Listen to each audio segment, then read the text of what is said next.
down. Well, I know that one, Ralph. Yeah, Welcome to Jets Rewind. I'm Marty Schupak in New York. Ray Clifford is in Ohio, and Ralph Sharega is in Austin, Texas. that's right. My policy is, since I'm from Boston, I only visit towns that rhyme with Boston. So I need some suggestions because I can't come up with any others except And Austin. and I'll just make a quick announcement. Ralph is looking for a Jets bar around the Austin, Texas vicinity. If any of you fans know of one, please send me an email. My email is greenrewind@gmail.com. That's greenrewind@gmail.com. And we're looking for a Jets bar around Austin, Texas. All right, Ralph. The Jets play the Chargers. How you doing, Ray, by the way? Doing good. Just glad we got back to a little bit of fall this year. It's been a brief one, and so it was getting pretty cold there for a bit, but the last couple of days have been nice. So ready for some football. We've had our share of rain. So the Jets play the LA Chargers, which I'll never get right. They'll always Let me give the trivia question, Marty. Yeah, we do. And Ralph has a trivia question. I'm guessing it's Charger related. Is that a good guess? What? Huh? Bring her in. Sorry. So they're playing the Chargers, who they've had a lousy record against all of their history, but they're 2-0 against them in the postseason. So my question is, name the team that the Jets have played more in postseason than any other team. I'll give you a hint. They played them 4 times. Okay. Postseason games. I'm writing it down. And it's there's no hints, right? They played them 4 times. That was the hint. Yeah, I'm just gonna guess. You don't have to indicate. I'm gonna Right. guess it's an AFC team. So That's correct. it's correct. Yeah, Okay. well, that would make sense. That includes AFL, right? Or well, there was no Yeah. playoffs, right? Yeah, it does. Yeah, it does. All right. Okay, that's a great question, Ralph, as usual. And I got my money on Ray because he usually gets a lot faster than me. But the Jets play the Chargers Monday night. It's good. It's going to be a terrific night. I hear there's going to be so many tailgating parties out in MetLife Stadium. I keep hearing about them, but just going back, I've never heard from so many fans than this past week about how negative I am on Zach Wilson, which is what we're going to discuss first. And a lot of them brought out great points. I want to do 2 shout outs. Excuse me. One is to John Graham. He's in Dalton, Massachusetts. He sent me a nice article, and he says that we kind of took the air out of the win. And John, we didn't mean to do that. And the second is, I don't know if I'm going to pronounce his name right. He's written to me a number of times. Richard Santamoro. He's a veteran, by the way. I think he might be in Las Vegas. He sent me a video, which I shared with you guys, which brought out some great points. And, it's funny because watching that, and I was thinking about it, watching that and seeing the drops from Lazard and even Breece Hall, you would say, it wasn't awful. Plus, with the pressure he's getting. But you know what, Ray? And then I start thinking about it, but I see the pressure like a quarterback like Sam Howell gets with the Commanders and the numbers he puts up. So I guess my first question, as we're going to get into this, have we been fair to Zach Wilson? Is he playing better than we actually see? No, I don't think he's playing better. I think where you got to separate it is, we aren't saying he's not better than last year, but he's not.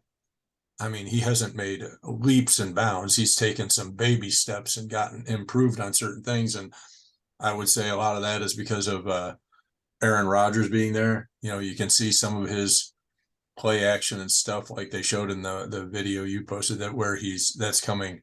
that's some learning probably from, Aaron talking to him. And he's better in the pocket, but he still has a tendency to do things that just drive Jet fans and us crazy, which is hold on to the ball too long, take sacks that he shouldn't take, miss guys who are wide open. Now you can blame a bit of it on the weather, possibly in this last game on like the throw to Brees out of the backfield. And he's definitely had some guys drop some passes that even if they weren't perfect, they were very catchable. Lazard this last game, but it's happened in other games too.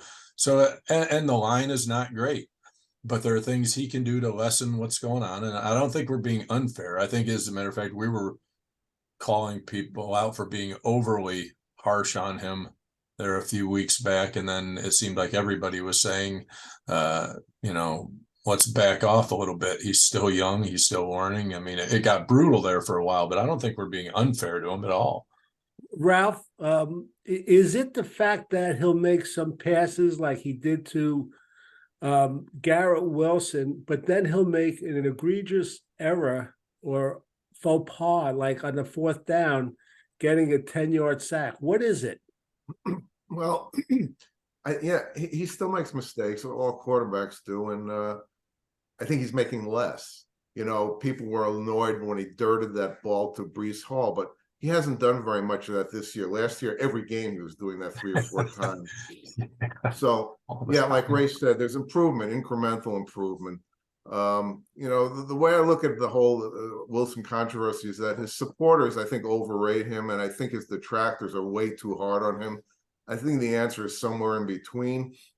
It's the Jets are showing a lot of patience with him. A lot of teams would have dumped him by this time. Now we'll see if it bears any fruit in the end. But I think it's a systemic thing as well as his thing. I mean, let's be honest. If Wilson had been drafted by Kansas City or San Francisco and he played under Andy Reid or Shanahan for 3 years, I think he'd be more developed than he is now. Wouldn't you agree with that? I sure would. Yeah, but then again, you'd have to compare apples to apples because I think they might have sat him the first year. Right. Whatever, they would have handled it better. The Jets decided to hire a defensive guy in Salah, and he's delivered defensively. They have a very good defense, and I'm sure a lot of that is him and also Joe Douglas getting some really good players. But Salah he's not good. He doesn't have good offensive mind. We've had 2 mediocre offensive coordinators and an offensive line, which I heard Lavernius Coles the other day describe as wet toilet paper. But there's some of it's on Wilson too. It is a systemic thing, and things have got to get better all around. Yeah, Marty, you can get a little crazy about Zach Wilson, but and as far as the last game goes, the funny thing is every commenter, Jet fan I read right after that game was really negative. It was like it left a bad taste in your mouth. And I think as the week went on, and I just kept watching those final 5 minutes of the game, it became more enjoyable. But it was tough at first because it really was an ugly win. But in the NFL, there's no style points, so we really shouldn't be upset about it because this week they could play a terrific game. It doesn't really carry over from week to week. The opponent's different, the conditions are different. So, I guess you got to take the wins, Marty. Like you said, we don't get many of them over the years like that. We'll take the wins. And I compared it. I was on the phone with our listener, Rob August, and I said, look, the improvement I see is baby steps. Now, this is before I watched the All 22. And I said, it's like putting a 500-pound man on a diet for a year, and then you put him on the scale, and he's down to like 495. I mean, he improved, but the improvement is just so small. Now, and I hate to keep comparing him, but the reason I mentioned Sam Howell, he's on pace to break the record for the most sacks in the year by quarterback. I guess Carr. David Carr. Yeah. David Carr. And I was just looking at the stats, and I don't want this to get into a Sam Howell versus Zach Wilson show, but just quickly, if I could do it, Zach has a 58% completion, Sam Howell 67 yards. Zach has 1,337. Howell has 2,146 TDs and interceptions. Howell has 13 TDs, 8 interceptions. Zach has 5 TDs, 5 interceptions. Quarterback rating, Sam Howell 90.1, Zach 74.3. So a guy that has just as bad and maybe worse offensive line is putting up these kind of numbers. And I just don't get it. Go ahead, Ralph. I mean, I get frustrated too. So looking at these borderline quarterbacks who I get better numbers than him. But another thing that bothers me about the Jets is you watch these end zone shots on replay with Wilson running around, and you watch the receivers, and they're all like totally covered. And there's something about the passing scheme that's not working right. And I see like that middle wide open, all of the receivers are down the field and they're all being marked, as you would say in soccer. So, there are times where he just doesn't have any place to throw. He's getting back into that bad habit of like running backwards though, when that happens, which he's got to stop. They have to catch that right now. Right. And your buddy Beckton didn't help him very much. What's his name?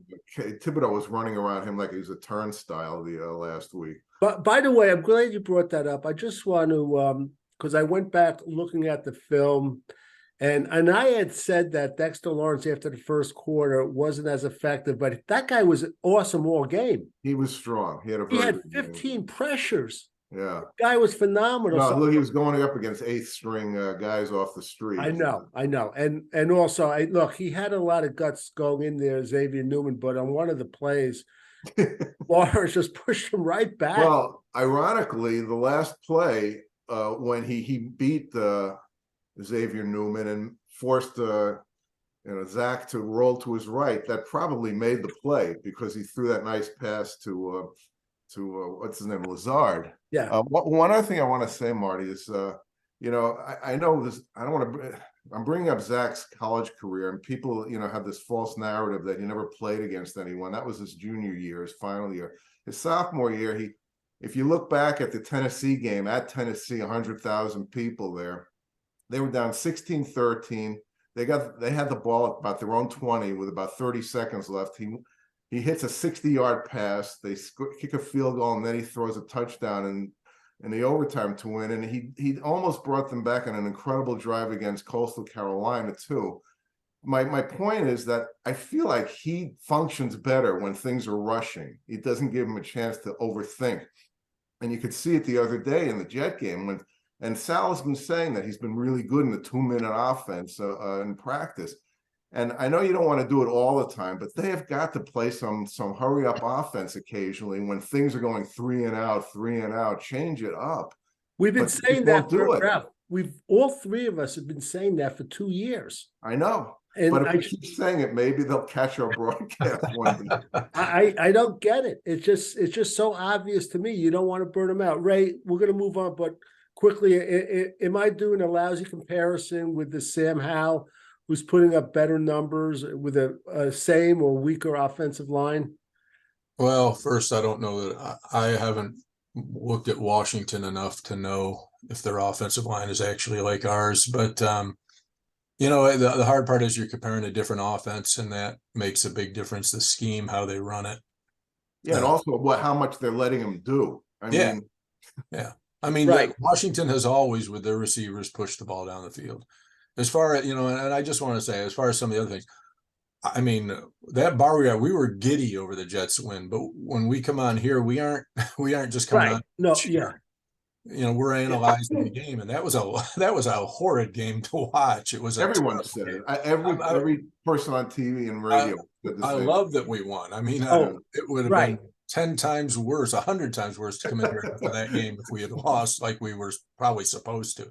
But so I'm not going to come in here and do backflips because we won an ugly game. I'm happy as hell, and it's exciting as hell how we won it. But I'm still gonna, just like with Zach, I'm gonna call what I see, but I'm not gonna try and go overboard on any of it. I'm gonna try to be fair and on the money. Well, one more thing, Marty, I want to mention, Ray. every game we're yelling, throw the damn ball down the field. And it took them till overtime to do it. And what had happened? They won the game because of that. You know, I mean, when are they going to start opening this up a little early in the game? Right. These cornerbacks are all over the receivers because they're not fearing it, you know? Right. Well, we can only hope that San Diego goes into prevent defense in the first quarter. Yeah, really. And officially, I want to tell all our listeners, Ray, Ralph, and Marty were ecstatic that the Jets won. We don't want to be negative nannies.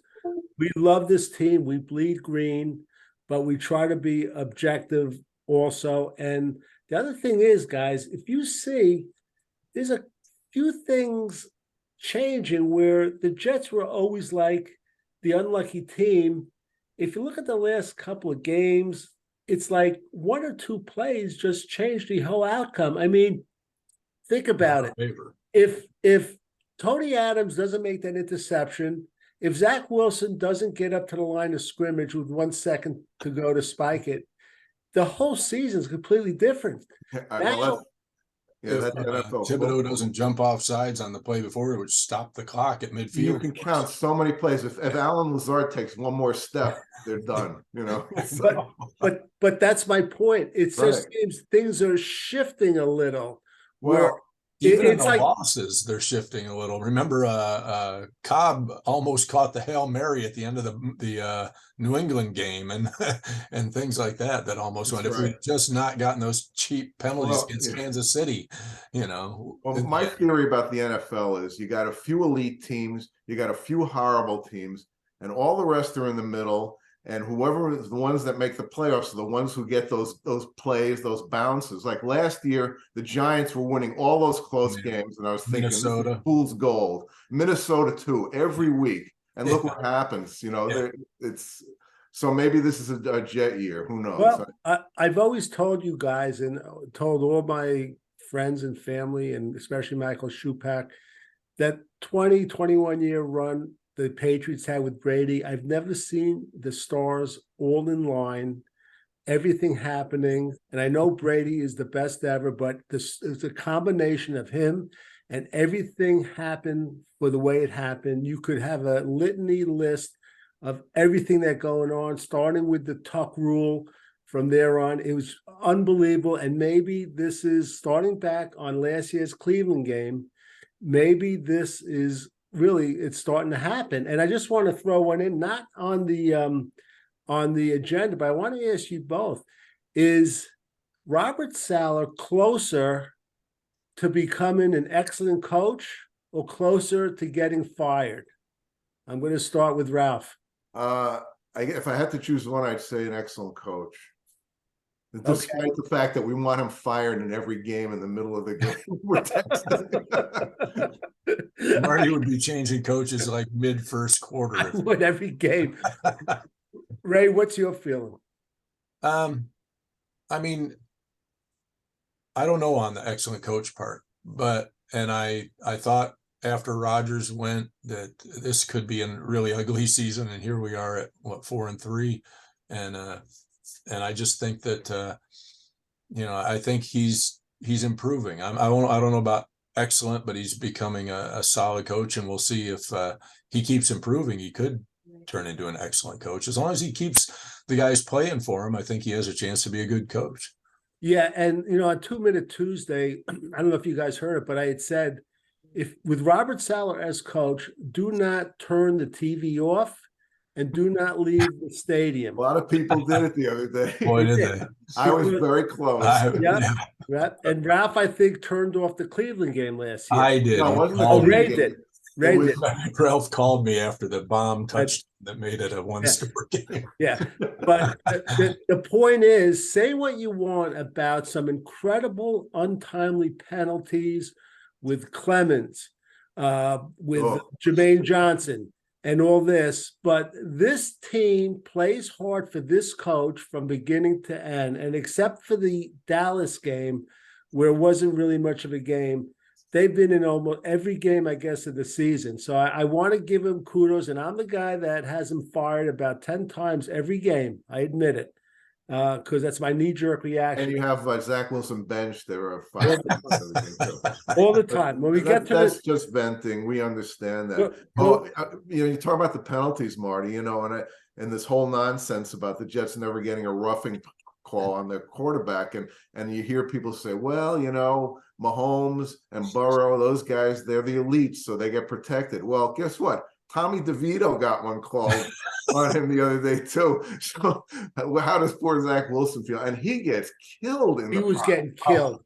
And again, I want to reiterate, as negative as I could sound on Zach Wilson, I never questioned this guy's toughness, even though his face looks like he's a 7-year-old, younger than some of my grandkids. This guy, to me, is as tough as they come. He just gets up. And case in point, there was that one play where he scrambled and he just threw his body head first, remember, up the right sideline, trying to get extra yardage, which he didn't. So listen, he got crushed on that throw to, was it Lazard on the sideline? No, it was Off to the right, or was that Wilson? There was Wilson. That was Jason Pinnock who gave it to him. Crushed him as he threw, and got it there. Yeah, so, Ralph, what I want to see, this is about you, Ray, is that over the years, I would keep calling Ray up and saying, oh my God, Tom Brady, did you see that play? And Ray would say, Marty, he sits back there in the pocket. Nobody touches him. And I think that's what you want to see with Zach at some point. Get this stinking offensive line together. Go ahead, Ray. You're going to say something. Oh, I was just going to say that. Yeah. Well, and that's just it. And I always said, if you want to bother Brady, you got to get guys who can come up, pressure him right up the middle, not from the side. He never got rattled by anybody. He had the clock in his head. He'd move around in the pocket perfectly on guys on the outside. But if they were coming up the middle in his face, that was a whole different story. That's in the Super Bowl when you saw him. Some of his worst throws were when the guys came right up in his face, straight ahead. That's right. All right. The season, we're 7 games into the season. I'm going to start with Ralph. Ralph, who would be the most disappointing Jet you think so far?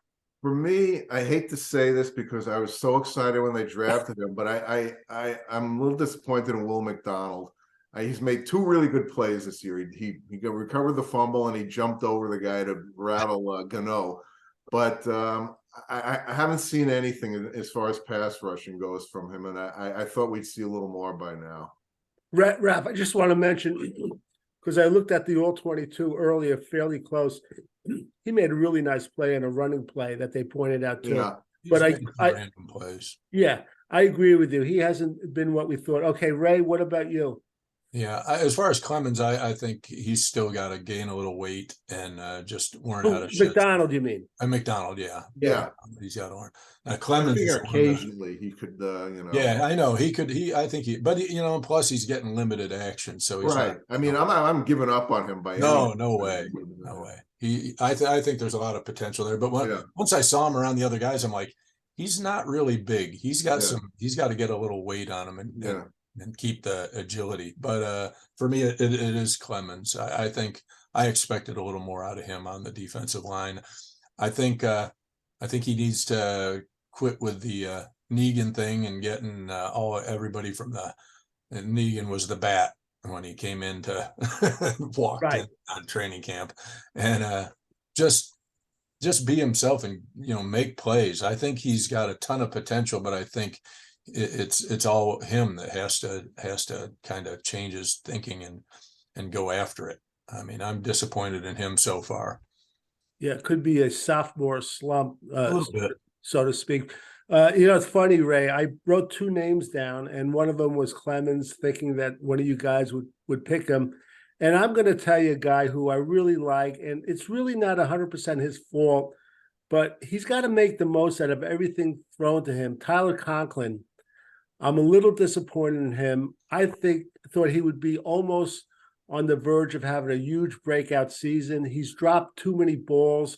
When he has the ball, he shows a real gumption for carrying players. But I really thought he'd be doing better. And again, it's not 100% his fault.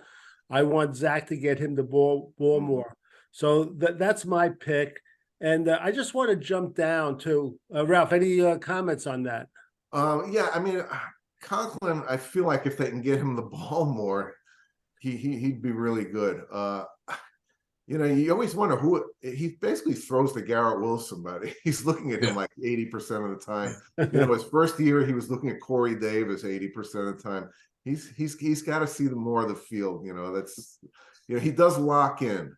I Of mean, course, you know, they got to hold on to it too. I think he'd throw to Lazard more, but if he's going to keep dropping more of the passes than he catches, then he's going to yeah, start. Lazard's been a trick or treat player this year. Yeah. Really. Right. He disappointed me more than Conklin, I think. You know, I'm glad you brought up Corey Davis because there's been a lot of chatter with the Jets. They weakened the wide receiver room about having him come back. Ray, do you see a huge difference between Corey Davis and Alan Lazard at this point? No, I wouldn't. Why? I don't think we're hurting that bad that we need him back. I think if anything, we need a guy like you know, we used to use Barrios or somebody like that. That we aren't getting the short passing game going like we were before, and we're mainly using the guy out of the backfield, little screens. We need somebody who can do the little stuff a little more, and maybe Gibson has to be more involved. I don't know, but somebody, and then that might help loosen up the deeper ones too. I Ralph, think Salas said that one. Yeah, Salas said that you know, I think that Gibson is who they consider the guy for that job, but he says that he needs to learn the route running better from the slot. So Yeah. you know, I hear these Jet fans wanting to get Hunter Renfrow from the Raiders. I'm sure the Raiders are gonna have a fire sale pretty soon. But I don't know if he's the answer. I feel like if they invest in a receiver, it would be a waste because Wilson's so fixated on Garrett. He doesn't take advantage of the rest of the receivers. Yeah. The one thing I am glad that they're doing is they're trying to get the ball more to Breece Hall and passing, because you get that guy the ball with any space, and you know he could be gone at any second. And we saw it last week. Yeah. And Ralph, It looked like nothing too, if you really look at that. It was. You watch that play over again. He just, I don't know how he does it. He did it on his own. It was incredible. Yeah, he just makes these little moves, and all of a sudden he's free, and he's faster than he looks. Give Uzama credit, he had a block, but when you see where he blocked, there was such a small space to get in between him, and he did it too, which was great. Ralph, any thoughts on Corey Davis, or you think it's a waste? You know, I do think they're very similar. I think the reason to get a Corey Davis may be for depth at this point. If something happens, say to Lazard, you know, I think they do probably need another receiver. Maybe they're going to try Malik Taylor because he's got some experience, unlike Brownlee and Irvin Charles. So we'll see. You know, he looked pretty good in preseason. Yeah, I want to just go through the last 10 games, and I'm going to go through the schedule quickly, and then I want you guys. We're all going to figure out what we think the record's going to be. So here we go. They are home against the Chargers. They're at the Las Vegas Raiders, at Buffalo, home against Miami, home against the Falcons, home against the Texans, at Miami, home against the Washington Commanders, at the Cleveland Browns. Ralph, do we play them every year now? It's just them in Denver every year. It's unbelievable. And then we end up at New England Patriots, I guess the last game of the year. I don't even see a date for that, week 18. So those 10 games, I want to start with Ralph. What do you think the record would be? And let me know. I think they'll go 5-5, which would mean 9-8, which I think would be a real win. I think they're not going to make the playoffs, but I think that'd be a heck of an accomplishment considering Rodgers going down after 4 plays. Ray? I tried to be, a homer, and I said 6-4. I can't be as Marty. Marty will be like, 9-1, but No, I'm going 6-4. And it's going to be tough, but I mean, I we got to ride this defense. If they can, keep the scores close, I think we can, just like in the Giant game, squeak out a few that we didn't, 1 or 2 that we didn't expect. Right. Well, I'm going to say 6-4 too, so it's 10-7. I'm going to just go through. I think we're going to beat the Chargers. I think we're going to beat the Raiders. Buffalo is a loss. I think let's see. I think we're going to split with Miami. So Mhm. that's 3. I think we're going to beat the Falcons. I think we're going to beat Washington Oh, we're and already in the Super Bowl. I can see this. no, and You sure you went 6-4? Because I think It's 6 and probably going to say 4. we're going to beat the Patriots too. I'm going to say the Patriots. Is that the 5th or 6th game? Cleveland game.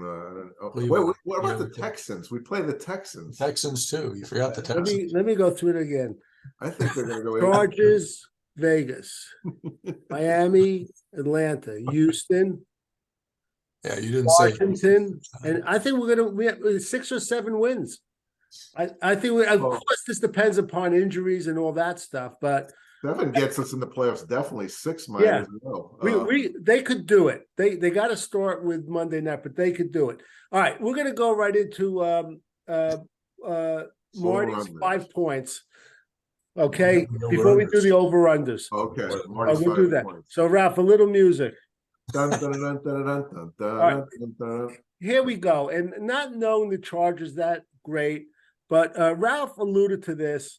I want Malik Taylor to have more snaps and Alan Lazard less. Oh. And the reason being, we've been saying that we can't get separation, our receivers. I want guys that can get separation. Okay. That's number 1. Number 2, this is my only repeat one of the 5 points, and Ralph alluded to this. I said a couple of weeks ago, put Brees Hall out wide. I want to isolate him on a linebacker, so I want to do that. All right. That's the second one. The third one is I want Ashton Davis on the field. He's been playing at the best level he's been playing since he's been a Jet. I wanted to cut him over the summer, but I would put him kind of like the third linebacker as a spy. I would have him spying this Austin Eckler. So that's the third one. The fourth one is the Chargers are down a receiver. I guess it was Mike Williams, and this Josh Palmer, the backup. He hasn't practiced all week. So this number 1 pick, Quentin Johnson might play. With that said, I would blitz. I want to put pressure on Herbert, and I generally don't like blitzing, but I would blitz, and I think that's number 4. Number 5, they are on the second string center, who's Will Clapp. The first string, Corey Linsley, who actually we wanted a few years ago. He's on the injured reserve. I would stick Quentin Williams over him like a nose tackle. They're going to end up double or triple teaming him, and that's going to leave it open for our good pass rushers. So those are the 5 keys to the Jets winning against the Chargers. Ralph, let me have your reaction. The Malik Taylor thing is interesting because he did get open deep on that one play. He was open another play they showed yeah. too. Yeah, Go ahead. so I agree with you on that. I'd like to see him more because I'd like to see them throw some deep balls, even if they're intercepted. Just make the other team think about it. And the Brees Hall thing, the more you get the ball in that guy's hands in space, the more chance there's going to be a long play. How about blitzing? Huh? Blitzing. Obviously that's not in Salah's DNA. Herbert's a big dude. He's not easy to bring down. So, I always feel like the Jets, they get in these quarterbacks' faces, but they can't finish the job so often that it makes me a little nervous. I think they're going to go with a 4-man rush for a while and see how that works. If he's picking them apart, they'll change. But I think as long as the 4-man rush is working, I don't think they're going to blitz very much. I don't know what else you had. Ashton Davis on the field. Davis. I would like to see him play more safety. For some reason they just feel obviously he struggled early in his career, but Tony Adams is he does some decent things, but he's not been great either. So I wouldn't mind seeing them split sometime.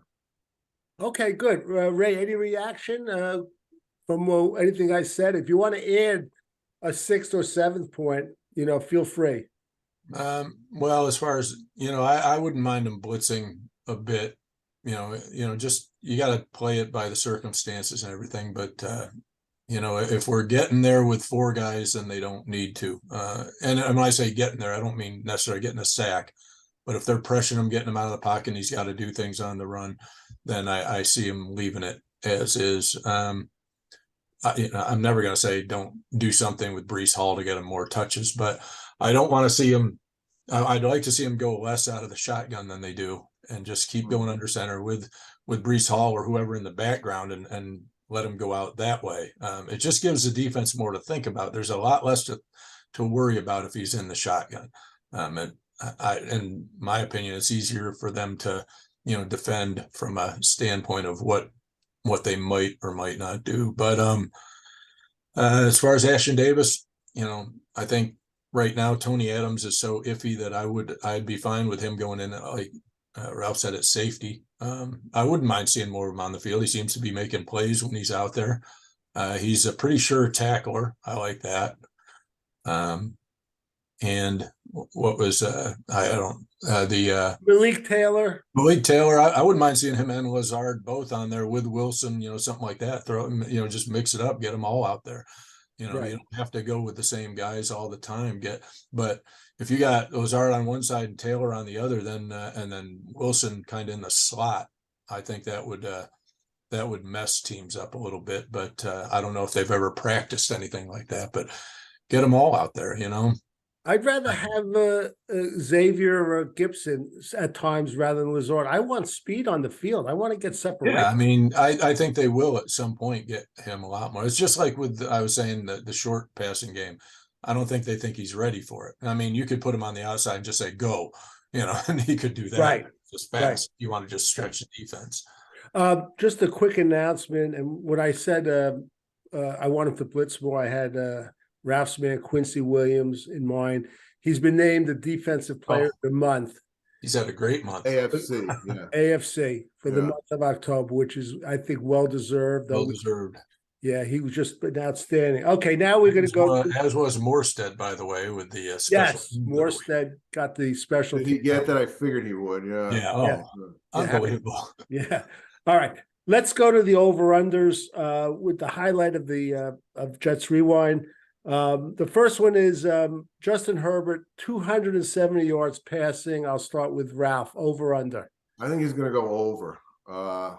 I think I'm a little uncomfortable about this game, and I feel like the Jets defense is going to have a tough time. I hope I'm wrong. Ray? Yeah, I had over too. I mean, they throw the ball. He throws the ball so well that even when he's off, they just keep throwing it. I mean, and they've got a good offensive scheme. Even though I question their coach's play calling, I think he makes it all work. I'm going under. I think the fact that they're down the receiver and the Jets defense is what it is. I think they're going to have him running for his life. So I'm going to say over. Ray, Chargers 24.5 points, over under. Like Ralph, this game always scares me, and they have a good offense. I just think our defense has a knack for starting out slow and then clamping down, and I'm hoping they do it again. And I'm going to say under, but not by a lot. Okay. 21, or they'll just wash at 24. Ralph? Was it over under 24.5? Did I say 24.5? Yeah. Oh, yeah, I was thinking 24, but I'm going to say over 27, I think. Right. Okay. I'm going to go under, which you'll see from my score prediction. I'm going to, again, I think this is going to be a good defensive Jet game. And I'm going to start next. The Jets defense, 1.5 picks. I'm going to go under. I don't think, the Jets have 8 interceptions this year. They've dropped 6 sure interceptions in their hand. So I'm going to go under on that. Ray? Under. Yeah. Okay. I have no faith in them holding on to the ball. All right. Ralph? I'll go under. I think they'll get one, though. Yeah. Okay. That's about what I think, too. Jets, D 3.5 sacks, over or under. Ralph? I'm going to go over on that. Okay. Ray? I'm going to say under. I'm going to say they have about 3, but Herbert's pretty mobile too. And he's good on the run. So he could make it hard to get that many. I'm going to go over. Again, I think the Jets defense is going to rise to the occasion. This is an interesting one. The Jets offensive line over under 1.5 injuries. Ralph. I'm gonna go under. I think they'll get one. Okay. The I'll go question is next. who? I think the tide is turning. I think they're going to get none. All right. It'll even out. Ray? I was gonna say the same thing as Ralph. I think one, and we'll stay under. Okay. And now Does it for count if they the, go off the field but come back? Do we know if Tippmann's playing yet? Do visits to the blue tent count? Because I'm not sure. It's very gray as far as guys playing. They try to keep it a secret, though I think they have to say it like by Yeah, at a certain point. today or something. Yeah. All right, game prediction. I'll start. I think the Jets are going to win on national TV. It's going to be 20-17, and Zach is going to have a game that it's going to be called the Marty sway game, where he's going to sway me in his corner. So say 2017. Ray? well, I'm gonna say 24-21 Jets, but I fear that that means we got to actually score, and that we hold them down a little more than I think they will, but hopefully 24-21 Jets. Okay. Ralph? Just got a bad feeling about this game. I'm gonna go 27-17 Chargers. I don't know why. I hope I'm wrong, but just doesn't feel good to me. Well, they've pretty well worked us a couple of times. We've played them over the last few years. So Right. And I think who's their coach? Staley, who's one of the few defensive guys who's hired in the last few years, like Salah, and he's had trouble with I guess there've been a lot of complaints about the way he's handled the offense. That's what I hear. I hear he could be. He likes to go for it on fourth down at the oddest moments. Right. I think it's one of the reasons I think Ulbrich will get interviews, but I don't think he'll get hired because he's a defensive guy, and I just think very few of them get hired unless they're like outrageous, and I don't think Ulbrich's quite in that level yet. Okay, there you go. So we're gonna close it out. Any other? Trivia question. Oh, right, the trivia question. Ralph, repeat that. In the Jets' history, what team have they played in postseason more than any other team? They've played them 4 times. I'm gonna guess the Raiders. What about you, Ray?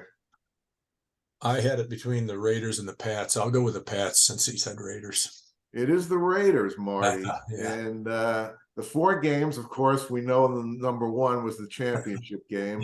The second one was a great game too.